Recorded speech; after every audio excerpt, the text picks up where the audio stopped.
मैं हूं आपके साथ शिप्रा झा। आप सभी दर्शकों का अन्नदाता के कार्यक्रम में स्वागत करती हूं। किसान का जीवन बहुत ही मुश्किल होता है। वो अपने खेतों में लंबे समय तक काम करता है, उसका ध्यान सदैव फसल में ही लगा रहता है। वे अपनी कड़ी मेहनत की ताकत पर अपना जीवन व्यतीत करते हैं और ऐसे ही किसानों की प्रगति के लिए हम खेती बाड़ी से जुड़ी हुई बहुत सी नई लाभकारी जानकारियां हर रोज सुबह लेकर आते हैं। तो चलिए कार्यक्रम शुरू करने से पहले देखते हैं क्या है आज के अन्नदाता में। बरसीम की करें वैज्ञानिक तकनीक से खेती।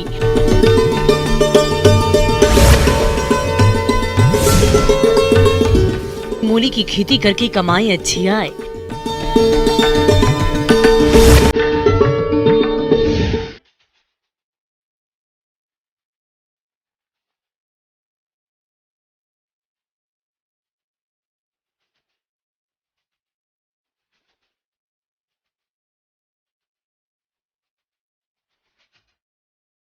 हमारे राज्य के अधिकतर किसान भाई खेती के साथ साथ गाय भैंस का पालन करते हैं। दुधारू पशुओं से अधिक पशु उत्पादन तभी लिया जा सकता है जब इनके आहार में हरे चारे का समावेश किया जाए और इसी के तहत हरे चारे वाली फसलों में बरसीम की बुआई का समय आने वाला है।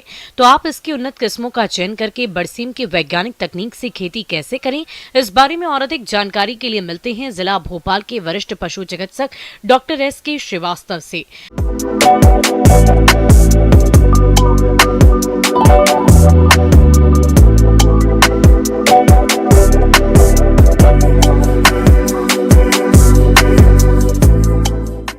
पशुपालक साथियों, आज हम चर्चा कर रहे हैं बरसीम के बारे में। आप सभी को मालूम है कि बरसीम जो है पशुओं के लिए बहुत ही उत्तम क्वालिटी का एक हरा चारा है। वो विशेष तौर से हमारे पशुपालक भाई अपने दुधारू जानवरों के लिए काफ़ी तादाद पे, और ये मौसम भी है उनके बुआई का। दुधारू पशुओं के लिए बरसीम बहुत ही पौष्टिक और स्वादिष्ट हरा चारा है। इसमें रेशे की मात्रा कम और प्रोटीन की औसत मात्रा 20 से 22% की होती है। ये चारा आसानी से पचता है, जिस कारण पशुओं को अलग से खली-दाना देने की जरूरत कम पड़ती है। पशुपालन व्यवसाय में पशुओं के आहार पर लगभग 70% खर्च आता है, जैसा कि सूखे चारे की कीमत भी काफी अधिक है और ऐसे में हरा चारा उगाकर इस खर्च को कम करके अधिक लाभ लिया जा सकता है। यूँ तो बरसीम की कई किस्में हैं और उनके पैदावार भी अलग अलग तरीके के होते हैं, लेकिन मुख्य रूप से जो ज़्यादा पॉपुलर जो किस्में हैं उनमें एक है BL1, दूसरी है BL10, ये लंबे समय वाली किस्म है। तीसरी जो किस्म है वह है BL42, एक और है जो है BL43 के नाम से जानी जाती है। पैदावार 390 क्विंटल प्रति एकड़ के आसपास प्राप्त होती है। किसान भाइयों, उन्नत किस्में सानी किस्मों की तुलना में अधिक हरे चारे की पैदावार देती हैं। इसलिए अधिक और जल्दी चारा प्राप्त करने के लिए बरसीम की वरदान मेस्कावी, बुंदेलखंड बरसीम, JLB 148, BL10 किस्मों का चयन करें। हम इस फसल को उगाएंगे, वह जमीन जो है दरमियानी से भारी जमीन में उगाने वाली फसल है ये, परंतु हम चाहें तो हल्की दोमट जमीन वाली हैं उसमें भी हम इनको लगा सकते हैं, लेकिन इसमें लगातार पानी देना पड़ता है। किसान भाइयों, इसकी बुआई के लिए सबसे सही सितंबर के अंतिम सप्ताह से नवंबर तक का समय है। बरसीम के अच्छी फसल के लिए सिंचित खेत का चुनाव किया जाता है, जिसकी मिट्टी भारी दोमट और अधिक जल धारण क्षमता वाली हो, जिसमें जल निकास की अच्छी सुविधा हो। बरसीम क्षारीय भूमि में भी उगाई जा सकती है, लेकिन मिट्टी का pH मान 8 से कम होना चाहिए। ध्यान रहे, अम्लीय भूमि बरसीम के लिए उपयुक्त नहीं होती है। इसके लिए खेत में 1 से 2 हैरो चलाएं। इसके बाद 2 से 3 बार कल्टीवेटर चलाकर खेत समतल कर लें। अब बात आती है खाद और उर्वरक प्रबंधन की। तो 20 टन सड़ी हुई गोबर की खाद और नाइट्रोजन फॉस्फेट की आपूर्ति के लिए बुआई के समय DAP की 155 किलोग्राम मात्रा प्रति हेक्टेयर प्रयोग करें, जिससे आपकी फसल की पैदावार अच्छी होगी। खास ध्यान हमारे पशुपालक इस बात का रखें कि जो बीज प्राप्त करें वह बिल्कुल भरोसेमंद बीज विक्रेता से प्राप्त करें, या फिर जो कृषि विज्ञान केंद्र हैं या जो वीड कलेक्शन सेंटर हैं वहां से प्राप्त करें। जहां तक बीज दर की बात है तो 1 हेक्टेयर क्षेत्र के लिए 25 से 30 किलोग्राम बीज की आवश्यकता पड़ती है। और यदि बुआई के समय बढ़िया क्वालिटी का प्रमाणित बीज उपलब्ध नहीं हो तो स्थानीय बीजों का प्रयोग करना पड़ता है, जिसमें कासनी नामक खरपतवार के बीज मिले हो सकते हैं। कासनी के बीजों को अलग करने के लिए नमक 5 से 10 ग्राम को प्रति लीटर पानी में घोलकर उसमें बरसीम का बीज कुछ समय के लिए डालकर रखते हैं, जिससे कासनी का बीज हल्का होने के कारण घोल के ऊपर तैरने लगता है। फिर उसको अलग कर लें। इसके बाद 2.5 ग्राम थीरम या 2 ग्राम कैप्टान या 2 ग्राम कार्बेंडाजिम से प्रति किलोग्राम बीज को उपचारित कर लें। बिजाई से पहले राइजोबियम के एक पैकेट में 10% के आसपास गुड़ मिलाकर घोल तैयार कर लें और फिर इस घोल को बीज के ऊपर डाल देना चाहिए छिड़क के। और जब इसको जब अच्छी तरह से मिला लें तो इसको बीज को धूप में सुखा लें। उसके उपरांत ही हम बुआई के लिए लें। फसल की जो बुआई होती है वो बिजाई जो कहलाती है वह छिटाई की पद्धति से किया जाता है और इसमें गहराई जो बीज की गहराई होगी वह मौसम के हालातों पे निर्भर करते ही है। और इसकी बिजाई हम कोशिश करें कि शाम के वक्त अगर करें तो इसके नतीजे बहुत अच्छे होते हैं। बुआई हमेशा क्यारी बनाकर करें जिसमें बीज को छिटक दें और उसके बाद दूसरे तीसरे दिन से बरसीम का जमाव शुरू हो जाता है। इस प्रकार किसान भाइयों बरसीम की प्रथम कटाई बुआई के 50 से 55 दिन के बीच कर सकते हैं और अन्य कटाइयाँ 30 से 35 दिन के अंतराल पर कर सकते हैं। बरसीम की अगली कटाइयों से अधिक उपज मिले, इसके लिए फसल को जमीन की सतह से 5 से 7 सेंटीमीटर की ऊंचाई पर काटें और प्रत्येक कटाइयों के बाद जरूरत के हिसाब से यूरिया का उपयोग करते रहें। किसान भाइयों, ये देखा गया है कि प्रथम कटाई के दौरान कम उपज मिलती है, परंतु दूसरी और तीसरी कटाई के समय सबसे अधिक उपज मिलती है। हमको बरसीम में सिंचाई भी देनी होती है। पहला पानी हल्की ज़मीनों में लगभग 3 से 5 दिनों में और भारी ज़मीनों में 6 से 8 दिनों के बाद लगाएं और सर्दियों में 10, 12 और 15 दिन के अंतराल में और गर्मियों में 8 से 10 दिन के अंतराल में हमको पानी देना पड़ेगा। इस प्रकार आप इस सभी बातों को ध्यान में रखते हुए यदि बरसीम की खेती हरे चारे के लिए करते हैं तो आपको इस फसल से हरा चारा औसतन 800 से 1000 कुंटल प्रति हेक्टेयर प्राप्त होगा। और इस बरसीम के चारे को आप सीधे ना खिलाएं बल्कि मशीन से कुट्टी करके खिलाएं और इससे पशु इसको आसानी से खा लेता है, साथ ही चारे की भी बचत हो जाती है। किसान भाइयों, अब लेते हैं एक छोटा सा ब्रेक।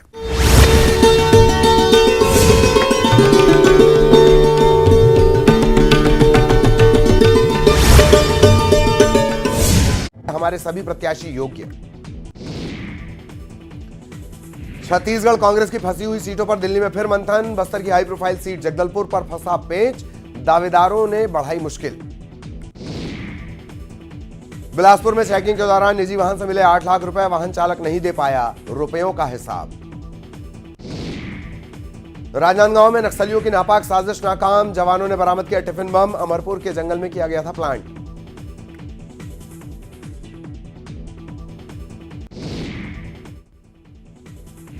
जमीन के बदले नौकरी मामले में लालू परिवार को कोर्ट ने पेशी से दी छूट। 2 नवंबर को होगी अगली सुनवाई। तेजस्वी यादव ने विदेश यात्रा पर जाने की इजाजत मांगी। गुजरात के जूनागढ़ में राज्य परिवहन की बस पलटने से हुआ बड़ा हादसा। 40 से ज्यादा यात्री घायल, भेजा गया अस्पताल। बस में सवार थे 50 से ज्यादा मुसाफिर।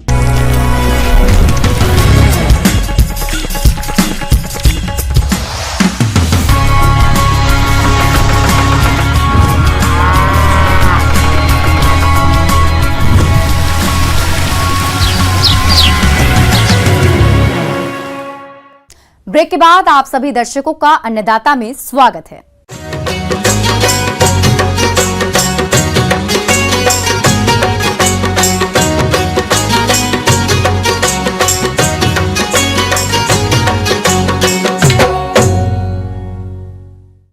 अपने राज्य में मूली की खेती प्रायः सभी क्षेत्रों में की जाती है। सामान्यतः किसान अन्य फसलों के साथ मूली के मेढ़ों पर या खेत में लगाकर आय अर्जित करते हैं। यदि किसान भाई आप भी अगेती मूली की खेती करने जा रहे हैं तो किस प्रकार से करें अगेती मूली की खेती, आइए जानते हैं कृषि वैज्ञानिक डॉक्टर सुधीर कुमार से।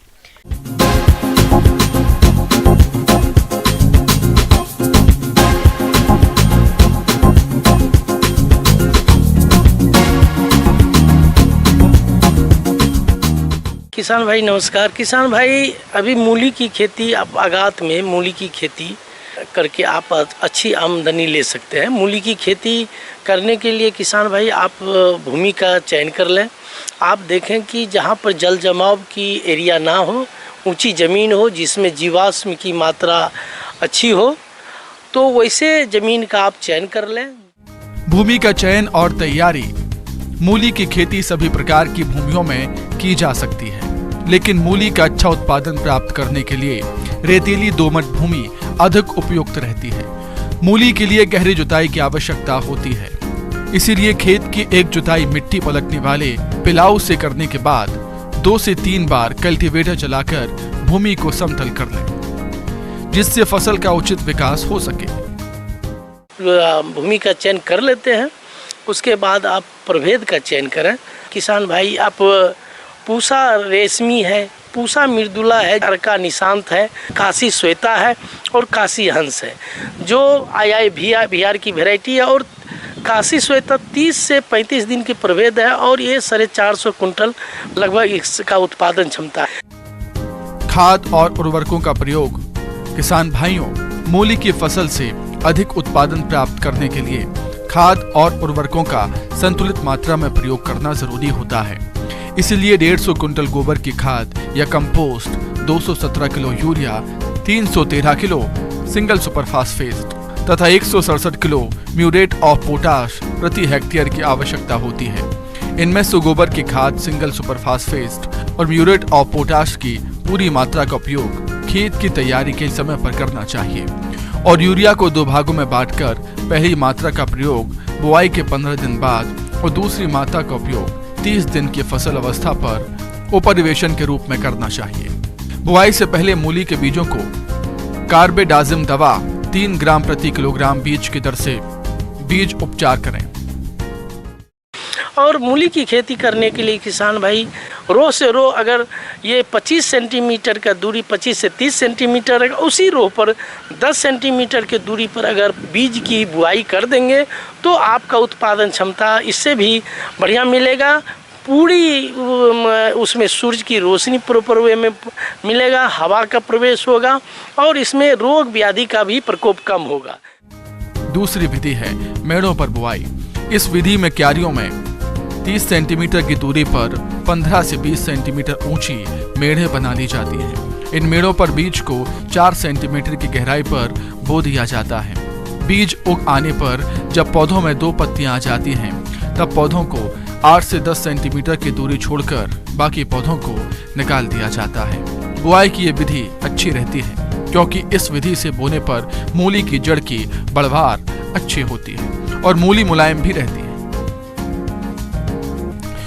मूली की फसल में खरपतवार नियंत्रण।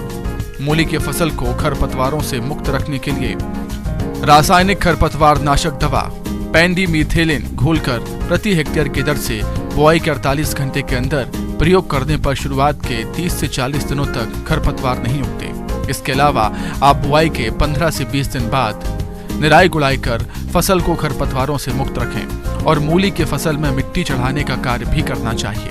मूली की जड़ें मेड़ से ऊपर दिखाई दे रही हों तो उन्हें मिट्टी से ढक दें, अन्यथा सूर्य के प्रकाश के संपर्क से वे हरी हो जाती हैं। मूली की फसल में सिंचाई प्रबंधन। बुआई के समय यदि भूमि में नमी की कमी रह गई हो तो बुआई के तुरंत बाद एक हल्की सिंचाई कर दें। मूली की अच्छी पैदावार देने के लिए फसल में पानी की अधिक जरूरत होती है, इसलिए आप फसल में 4 से 5 दिन के अंतराल पर सिंचाई जरूर करते रहें। मूली की जड़ें पूर्ण विकसित हो जाएं, तब कड़ी होने से पहले मुलायम अवस्था में ही खोद लेना चाहिए। मूली की पैदावार इसकी किस्में, खाद व उर्वरक और शस्य क्रियाओं पर निर्भर करती है। तो इन सारी बातों को ध्यान रख के अगर मूली की खेती किसान भाई करेंगे तो आपका इनकम जो है मूली की खेती करेंगे। इस समय मूली का रेट भी जो मार्केट में बढ़िया होता है तो आपको आमदनी अच्छी होगी। आगे और भी है खेती बाड़ी से जुड़ी हुई बहुत सी रोचक जानकारियां। यहां रुकेंगे एक और छोटे से ब्रेक के लिए।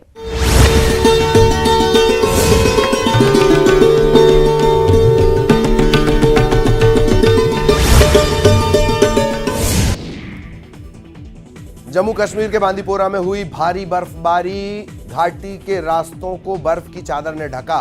बर्फबारी से घाटी के तापमान में गिरावट आई। तापमान में कोलकाता में राम मंदिर की थीम पर सजाया गया दुर्गा पंडाल। अयोध्या में बन रहे राम मंदिर की तर्ज पर किया गया पंडाल का निर्माण।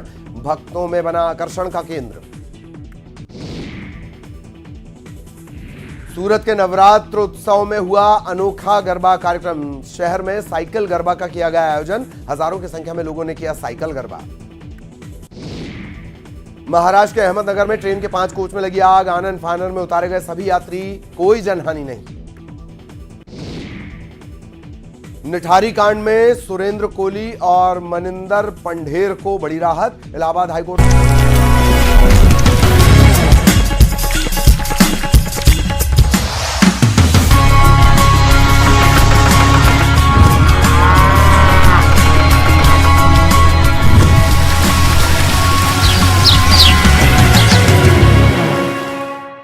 ब्रेक के बाद एक बार फिर से आप सभी दर्शकों का अन्नदाता के खास कार्यक्रम में स्वागत है।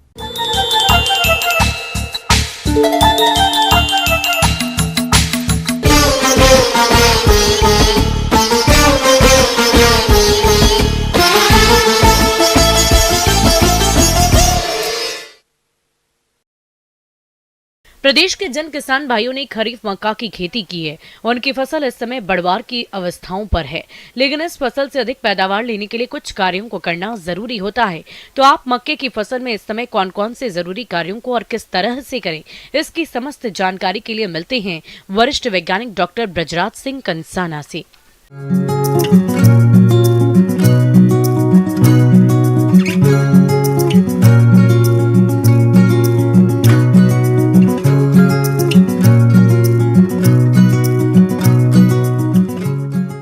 हमारे खेत में जो है मक्का की फसल खड़ी हुई है और मक्का एक प्रमुख खाद्यान्न फसल के रूप में जानी जाती है और मक्के की फसल काफ़ी इम्पोर्टेंट है। मध्य प्रदेश में झाबुआ और धार का जो छिंदवाड़ा का क्षेत्र है वहाँ भी पर्याप्त मात्रा में लोग बाग मक्का की खेती करते हैं और मक्का एक प्रमुख खाद्यान्न फसल के साथ साथ हमारे जो दूसरे डेयरी एनिमल्स हैं उनके लिए भी एक प्रमुख दाने के कारण उपयोग की जाने वाली फसल है और मक्का से हमें काफ़ी अच्छा उत्पादन भी प्राप्त होता है। आजकल बहुत सारे हाइब्रिड्स बाज़ार में उपलब्ध हैं जिनका प्रयोग करके किसान भाई अच्छी सी फसल का उत्पादन कर सकते हैं।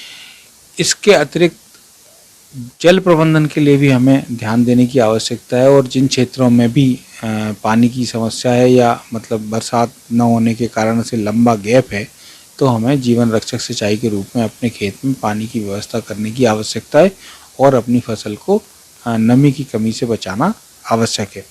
सिंचाई के बाद मक्का की फसल में बहुत से खरपतवार उगाते हैं जो फसल से पोषक तत्व और पानी के लिए प्रतिस्पर्धा करते हैं। साथ ही ये खरपतवार बहुत से हानिकारक कीट और रोगों को आश्रय देते हैं। इसलिए मक्के की फसल को इन खरपतवारों से मुक्त रखना जरूरी होता है।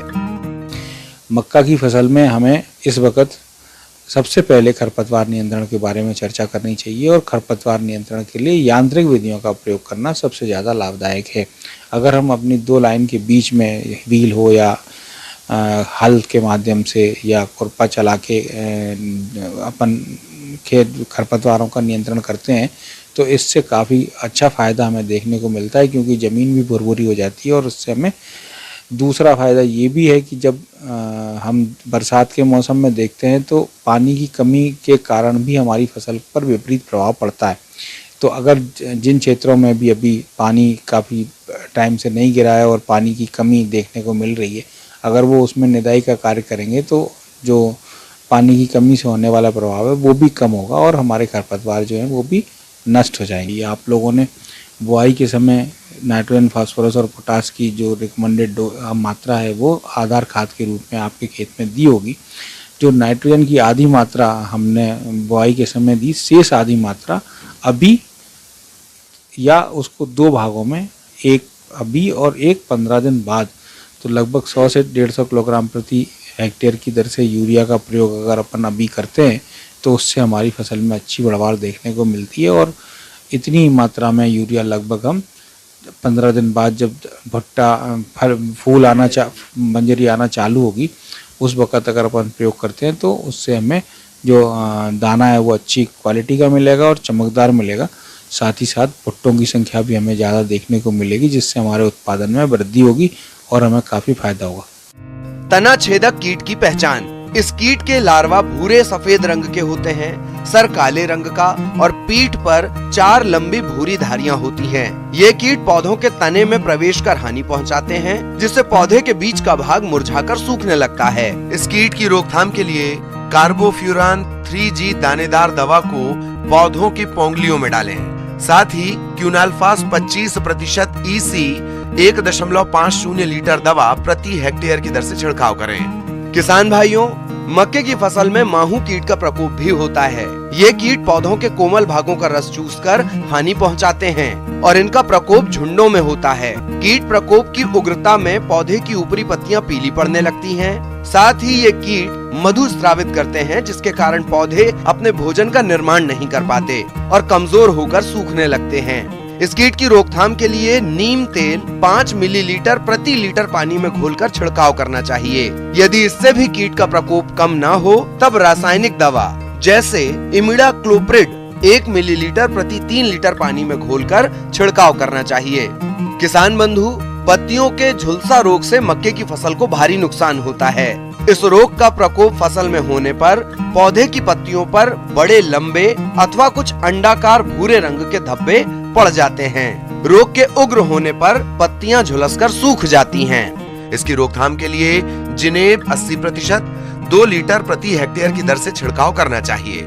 यहाँ मैं ये बात भी कहना चाहूँगा कि चूंकि मक्का बड़ी फसल है और जब आर्मी वर्म, फाल आर्मी वर्म का प्रकोप होता है या दूसरे इल्लियों का प्रकोप होता है भुट्टे पे, उस वक्त खेत में अंदर घुस के स्प्रे करने में किसानों को भारी समस्या होती है। तो इसके लिए किसान भाई टेक्नोलॉजी का प्रयोग भी कर सकते हैं। आज हमारे पास ड्रोन टेक्नोलॉजी उपलब्ध है, जिसका प्रयोग करके हम हवा में जो कीड़े दवा है उसको आराम से पूरे खेत में स्प्रे कर पाते हैं और उसमें हमें कोई नुकसान भी नहीं होता और हम लोगों को खेत के अंदर जाने की जरूरत भी नहीं होती।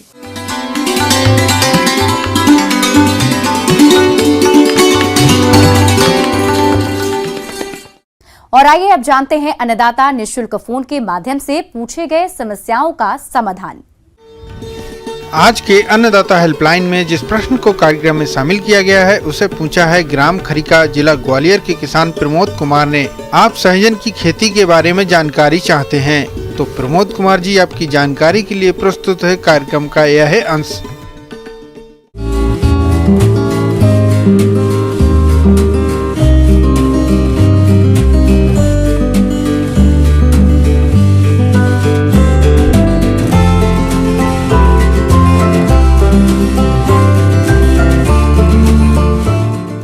मैं आज आपको सहजन, जिसे आम भाषा में मुनगा भी कहा जाता है, की खेती और उसके पोषण के बारे में कुछ सामान्य जानकारी और उसके उपयोग के तरीकों के बारे में बताऊंगा। यह एक बहु उपयोगी पोषण से भरा हुआ एक वृक्ष है। इसकी फली, पत्तियां, पुष्प और इसकी जड़ें पोषण से भरपूर हैं। इसमें प्रोटीन प्रचुर मात्रा में होता है। इसमें कैल्शियम, फास्फोरस और अन्य तत्व जैसे बीटा कैरोटीन और विभिन्न प्रकार के तत्व पाए जाते हैं, जिनसे शरीर में भिन्न भिन्न रोगों की रोकथाम होती है। प्रजातियों का जो चयन है वो बड़ा महत्वपूर्ण है। किसी भी फसल की उत्पादन में प्रजाति है, उसका उपयोग अलग अलग प्रकार की उपयोगिता के हिसाब से किया जाता है।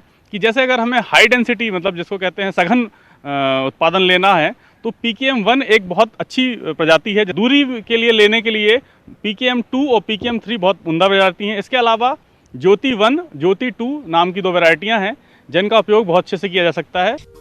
सहजन की खेती पत्तियों और फलियों के लिए की जाती है, जिसमें फलियों का प्रयोग सब्जी और बीज उत्पादन के लिए किया जाता है और इसकी पत्तियों को सुखाकर औषधियों में प्रयोग में लिया जाता है। सहजन की खेती की सबसे बड़ी बात यह है कि सूखे की स्थिति में कम से कम पानी में भी जिंदा रह सकता है और कम गुणवत्ता वाली मिट्टी में भी ये पौधा लग जाता है। सहजन की खेती करने के लिए दोमट मिट्टी सबसे अच्छी होती है। मुनगे की खेती करने के लिए अभी जो जून का समय चल रहा है, यह एक उपयुक्त समय है। इसके लिए मुनगा की खेती 2 प्रकार से की जा सकती है।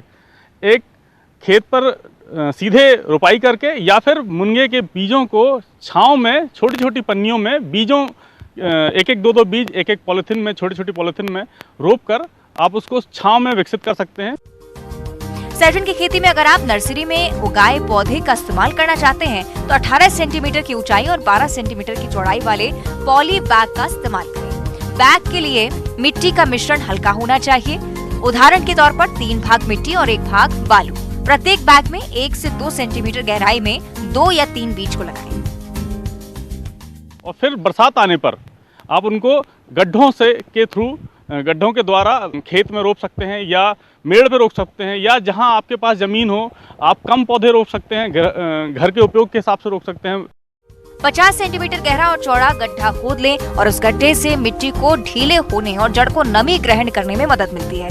सहजन या मोरिंगा के सघन उत्पादन के लिए एक पेड़ से दूसरे पेड़ के बीच की दूरी 3 मीटर हो और लाइन के बीच की दूरी भी 3 मीटर रखें। इसके बाद कंपोस्ट या खाद की मात्रा 5 किलो प्रति गड्ढा ऊपरी मिट्टी के साथ मिलाकर गड्ढे के अंदर और चारों तरफ डालें। ऐसा करने के बाद जो हमारे तैयार किए हुए पौधे हैं जिनकी ऊंचाई 1 से 1.5 फीट या उससे कम हो, उनको उचित दूरी पर जैसे 1.5 बाई 1.5 या 2 बाई 2 मीटर की अंतर पर इनको रोपें। और बरसात के मौसम में अगर आप सिंचाई दे रहे हैं तब आप इन्हें सिंचाई दें, और अगर बरसात हो रही है तो इनके आसपास थाला ना बनाएं, इन पर मिट्टी चढ़ा के रखें, क्योंकि अगर बरसात के मौसम में जड़ों के आसपास इकट्ठा हुआ पानी तनों को छोटे छोटे पौधों के गलन कर देता है, इसलिए थाला ना बनाएं या फिर जल निकासी की पर्याप्त मात्रा में व्यवस्था करके रखें। मोरिंगा और सहजन के पौधे को ज्यादा पानी की जरूरत नहीं होती, इसलिए पूरे तरह से सूखे मौसम में शुरुआत के पहले 2 महीने नियमित पानी दें और उसके बाद तभी पानी डालें जब इससे जरूरत हो। फसल सुरक्षा के लिए सबसे उपयुक्त है कि हम फसल में लगने वाले कीड़ों को जानें। वैसे तो सहजन के पौधे में विशेष कोई कीट या रोग का प्रभाव नहीं होता, लेकिन अगर जल भराव की स्थिति बनती है तो पौधा किसी भी स्थिति में तना गलन, जिसको हम रूट राट भी कहते हैं, हो जाता है। इससे बचाव के लिए हम जल निकास की उचित व्यवस्था करें, और अगर भराव की स्थिति बनती है तो रेडोमिल MZ 2 ग्राम प्रति लीटर पानी के हिसाब से ड्रेंचिंग करें, जिससे बहुत अच्छी क्वालिटी के बीज और अच्छी क्वालिटी के पत्ते प्राप्त होते हैं, क्योंकि इसके पत्ते भी बहुत पोषक होते हैं और इसके पत्तियों को हमें जैसे हम चने की भाजी खाते हैं उस रूप से हम खा सकते हैं। किसान भाइयों, कृषि संबंधित समस्या और सुझाव के लिए आप हमें इस पते पर संपर्क कर सकते हैं। प्रोड्यूसर अन्नदाता news 18 Madhya Pradesh Chhattisgarh, Ramoji film city Hyderabad 501512। साथ ही आप हमें ईमेल भी कर सकते हैं। हमारा ईमेल है p18annadata@nw18.com। इसके अतिरिक्त आप हमें निःशुल्क हेल्पलाइन नंबर 1800889216 पर सोमवार से शनिवार सुबह 10 बजे से शाम 4 बजे के बीच संपर्क कर सकते हैं। अब समय हो रहा है आपसे विदा लेने का। कल इसी वक्त फिर से होगी आपसे मुलाकात। नमस्कार।